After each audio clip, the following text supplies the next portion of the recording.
할렐루야. 하나님께서 오늘도 우리와 함께 하시고 넉넉한 은혜 가운데 인도해 주실 줄로 믿습니다. 다 같이 사도신경으로 신앙 고백 같이 하심으로 새벽 예배 하나님 앞에 함께 드리십니다.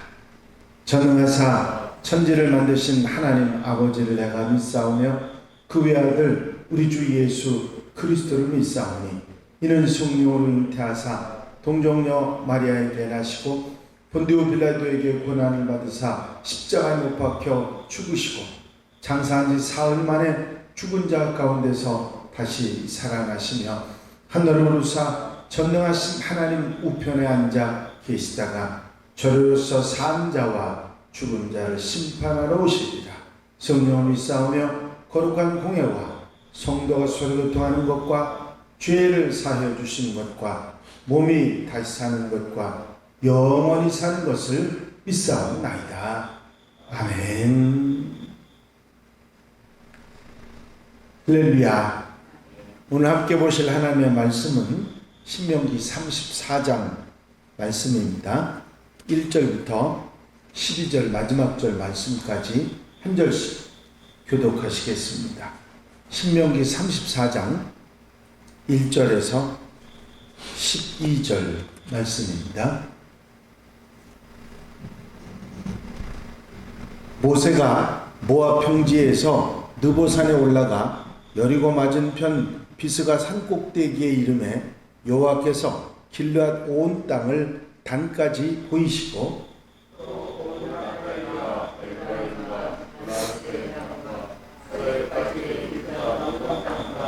네겝과 종려나무의 성읍 여리고 골짜기 평지를 소알까지 보이시고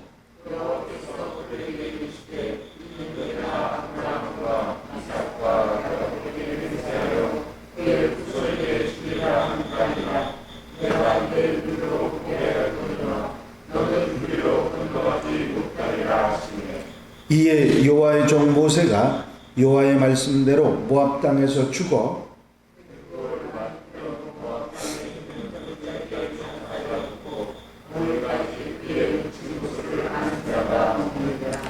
모세가 죽을 때 나이 120살이었으나 그의 눈이 흐리지 아니하였고 기력이 쇠하지 아니하였더라.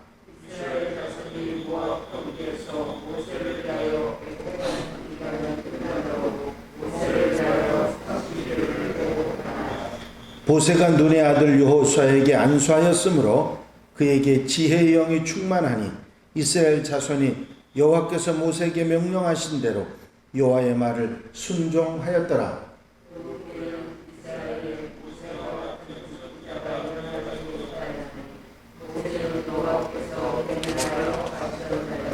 여호와께서 그를 애굽 땅에 보내사 바로와 그의 모든 신하와 그의 온 땅에 모든 이적과 기사와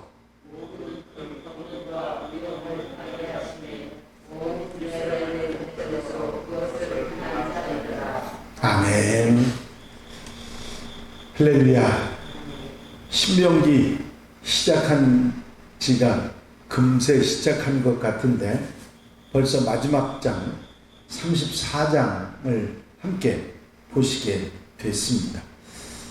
말씀드린 대로 신명기의 내용은 모세가 출애굽기, 창세기, 출애굽기, 레위기, 민수기 쭉 적어오면서 마지막 이스라엘 백성들을 위해서 특별히 1세대들이 아닌 광야에서 태어난 세대인 2세대들을 위해서 모세가 한 마지막 설교, 율법의 정리, 그리고 이스라엘 백성들에게 모세가 남기고 싶은 그런 말, 특별히 하나님으로부터 받은 말씀들에 관한 이야기를 쭉 정리하고 있는 모세의 세 가지 설교가 들어있는 것이 신명기라 말씀을 드렸고, 신명기의 가장 주된 내용이 그 무엇보다도 하나님을 사랑하라고 하는 것과 하나님 말씀을 믿고 순종하면 복을 받을 것이고 그 말씀을 잊지 않기 위해서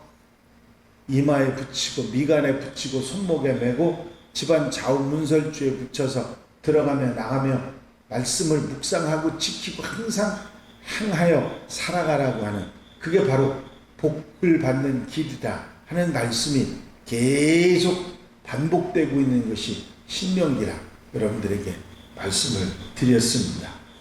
오늘 함께 읽으신 마지막 장 34장은 모세의 죽음에 관한 그런 이야기입니다.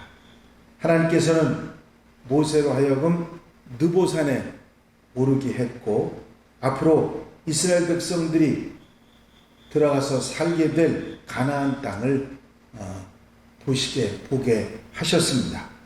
4절 말씀을 보면 여호와께서 그에게 이르시되 이는 내가 아브라함과 이삭과 야곱에게 맹세하여 그의 후손에게 주리라 한 땅이라.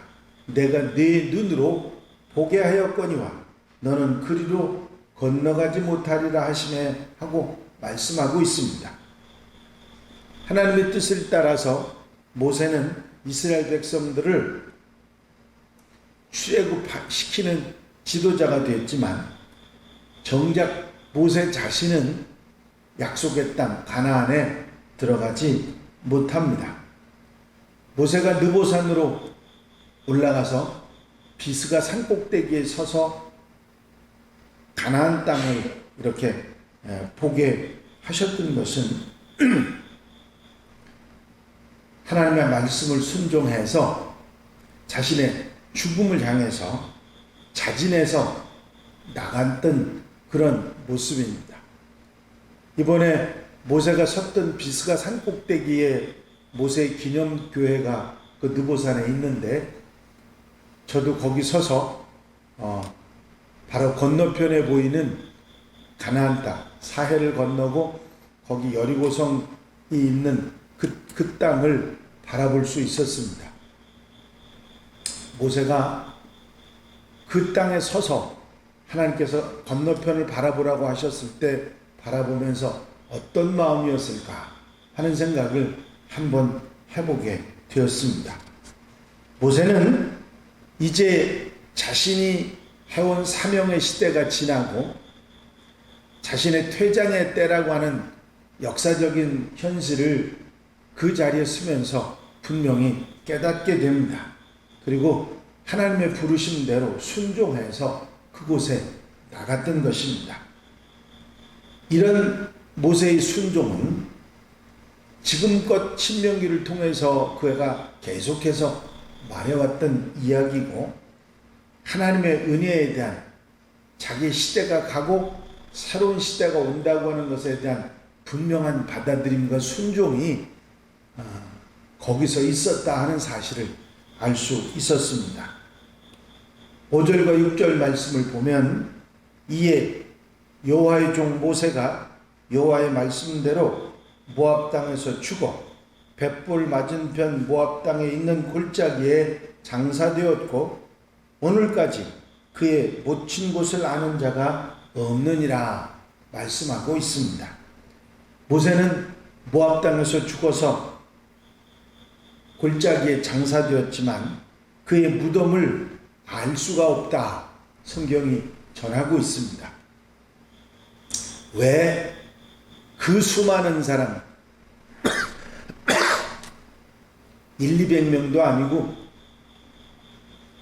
200만이나 되는 사람이 모여있는 그 자리에서 왜 모세의 무덤이 어디에 있는지 알지 못한 그런 일이 일어났을까? 하나님께서는 어떻게 그 위대한 지도자를 그렇게 하셨을까? 그런 생각을 하시는 분들이 아마 있으실 겁니다. 어느 신학자는 이 일에 대해서 이렇게 해석을 했습니다. 하나님께서는 위대한, 정말 이스라엘 민족의 대단한 지도자였던 모세의 우상화를 막기 위해서 모세의 무덤을 사람들이 알지 못하게 하나님께서 그렇게 하셨다고, 그렇게 말씀하고 있는 것을 봅니다. 물론 여러 가지 설이 있지만 가장 중요한 부분은 역시 이 신학자가 이야기한 그대로 하나님께서 모세를 그 무덤을 알지 못하게 하셨던 것은 모세를 보게 하신 것이 아니라 하나님을 보게 하고 다음 지도자를 보게 하신 것이라는 사실을 우리가 깨닫게 되는 것입니다. 사람들이 모세의 지팡이나 모세의 무덤을 미신처럼 숭배하지 못하게 하는 것입니다. 7절 말씀을 보면 모세가 죽을 때 나이 120세였으나 그의 눈이 흐리지 아니하였고 기력이 쇠하지 아니하였다라고 말씀하고 있는 것을 봅니다. 모세가 죽을 때 인간적으로 보자면 120세의 고령의 나이였음에도 불구하고 시력도 흐리지 않고 기력도 쇠하지 않았다는 것은 대단한 것입니다. 모세는 나이가 많아서 병들어 죽은 것이 아니라 지극히 건강한 상태였고 하나님이 맡겨주신 사명을 잘 감당하고 역사의 무대에서 하나님의 구속 역사에서 이제 퇴장하는 시기에 하나님의 말씀에 순종하였다고 하는 사실을 알게 되는 것입니다. 모세는 애굽의 궁중에서 40년을 보냈고 미디안 광야에서 40년을 보냈고 80세의 나이에 하나님의 종으로 부름을 받아서 나머지 40년을 출애굽의 지도자로서 이스라엘 백성들을 섬기는 사명을 다했던 것입니다. 모세는 하나님의 뜻을 따라서 자신이 약속의 땅 가나안에 들어갈 수 없다는 사실을 알게 됐고 자신을 대신할 이스라엘의 지도자로 하나님께서 세워주신 여호수아에게 안수를 해서 그 지도권을 이양합니다. 모세는 자신이 죽기 전에 여호수아에게 안수하면서 하나님의 뜻을 전했고 그리고 이스라엘 백성들은 이에 그대로 순종을 합니다. 모세가 눈의 아들 여호수아에게 안수하였으므로 그에게 지혜의 영이 충만하니 이스라엘 자손이 여호와께서 모세에게 명령하신 대로 여호수아의 말을 순종하였더라 하고 말씀하고 있습니다. 모세의 죽음은 이스라엘 역사에 있어서 한 시대를 닫고 새로운 한 시대를 여는 아주 중요한 전환점이었습니다. 출애굽과 광야 시대가 막을 내리고 가나안 시대라고 하는 새로운 시대를 열어가는 그런 출발점이 된 것이죠. 하나님께서는 모세의 퇴장 이후에도 모세를 대신할 여호수아를 이스라엘의 지도자로 새롭게 등장시키시면서 그에게 지혜의 영을 충만하게 하셨습니다.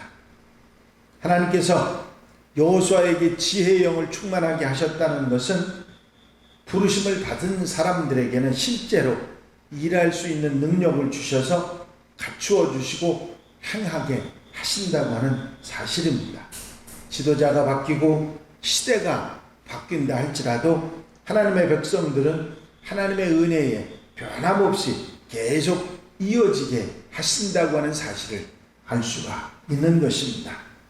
10절부터 12절 말씀까지 보면 그 후에는 이스라엘의 모세와 같은 선지자가 일어나지 못하였나니 모세는 여호와께서 대면하여 아시던 자요 여호와께서 그를 애굽 땅에 보내사 바로와 그의 모든 신하와 그와 온 땅의 모든 이적과 기사와 모든 큰 권능과 위엄을 행하게 하시며 온 이스라엘의 목전에서 그것을 행한 자이더라 말씀하고 있습니다. 모세는 하나님의 구원 역사에 있어서 출애굽 지도자로서 하나님께서 애굽 땅에 보내서 행하라고 하신 모든 것을 이제 완수한 지도자였습니다. 이러한 모세가 결국 가나안 땅에 들어가지 못하고 단지 눈으로 바라보기만 하고 죽는 것이 인간적으로 볼 때 안타깝고 안 됐다고 하는 마음도 들기는 합니다마는 그러나 이를 통해 이스라엘 백성들은 약속의 땅인 가나안 땅으로 이스라엘 백성들을 이끌고 가는 것은 모세나 아론과 같은 인간적인 지도자가 아니라 하나님이시라고 하는 사실, 역사의 주관자는 하나님이시라 하는 사실을 깨닫고 알게 하시는 것입니다. 모세는 하나님의 부름을 받기 전에 애굽 궁중에 살다가 살인을 하고 도망한 살인자였고 도망자였고 말의 언변도 부족한 그런 사람이었지만 하나님께서는 그런 모세를 80에 부르셔서 위대한 출애굽의 지도자로 세우셨습니다. 그리고 사용하셨습니다.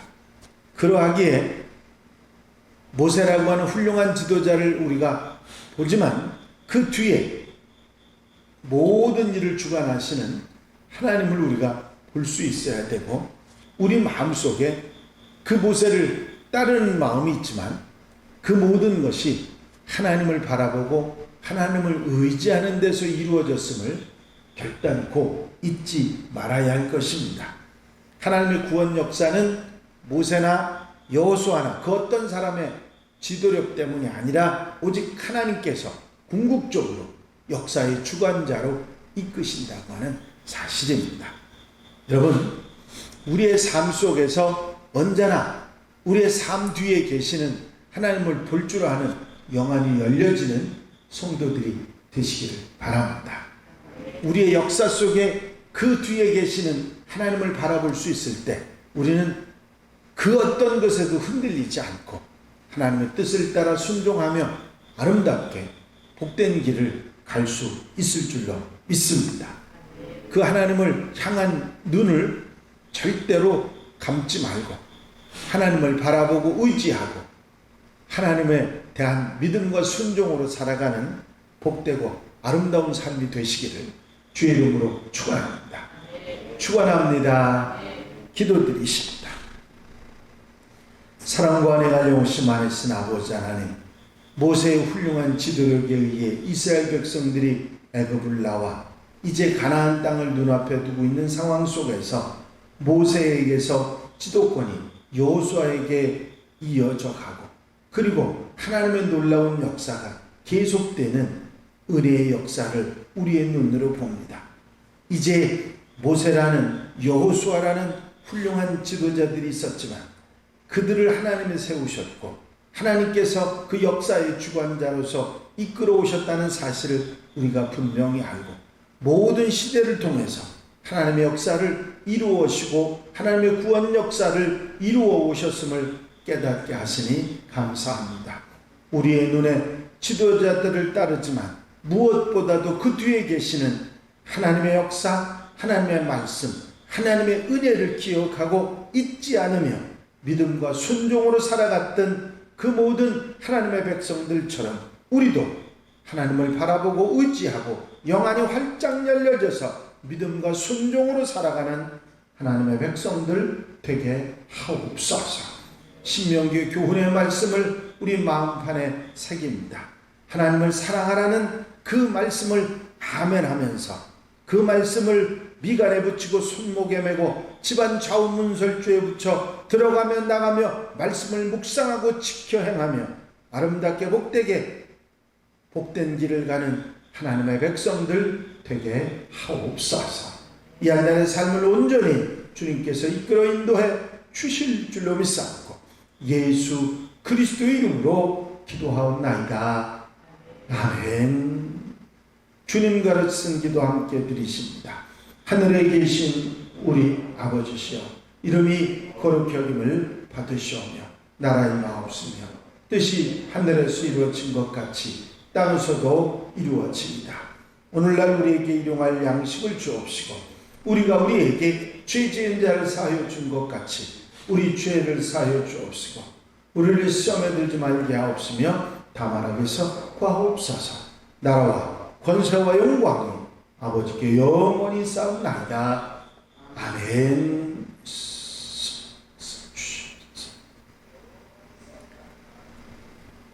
하나님의 은혜로 모세오경을 모두 다 함께 보실 수 있었는데 이제 다음 주 월요일부터는 여호수아의 말씀을 함께 보실 수 있도록 그렇게 하시겠습니다. 한 주간, 이번 주 나머지 한 주간 동안은 신약의 말씀을 함께 나누고 다음 주 월요일부터는 여호수아서의 말씀을 함께 보시도록 그렇게 하겠습니다.